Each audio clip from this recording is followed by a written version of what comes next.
মানে সব বুঝিও লাগতো না আমরা সব লাগতো না কারণ এখানে তো তো এত বাংলা ভাষা বুঝে না আচ্ছা কি হইছে পর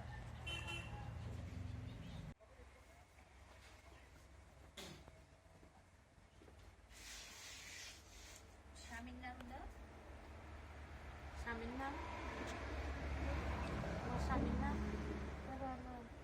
অনিল দেব অনিল দেব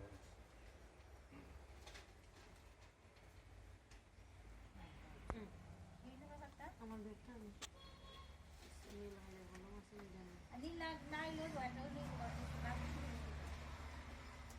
ভিত্তিতে রাজ্য মহিলা কমিশনের পক্ষ থেকে চম্পকনগর চিন্তারাম পাড়াতে আমরা এসেছি। এখানে সেই গৃহবধূর সাথে কথা হয়েছে রাজ্য মহিলা কমিশনের পক্ষ থেকে এই ঘটনাগুলোর সুষ্ঠু তদন্ত যেন হয় সেই লক্ষ্যে রাজ্য মহিলা কমিশন কাজ করছে এবং আমাদের রাজ্যে এই ঘটনাগুলোকে আমরা যাতে কমাতে পারি সেটাও কিন্তু কমিশনের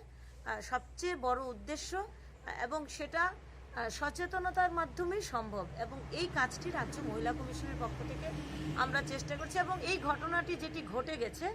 তার যাতে সুষ্ঠু তদন্ত হয় দোষী ব্যক্তির প্রকৃত শাস্তি হয় সেই কাজটি রাজ্য মহিলা কমিশন করবে।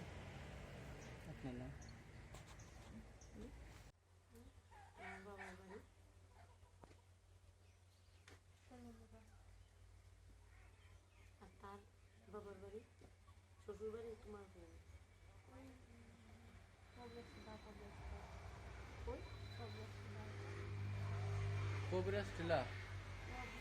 রবিয়া সর্দার রবিয়া সর্দার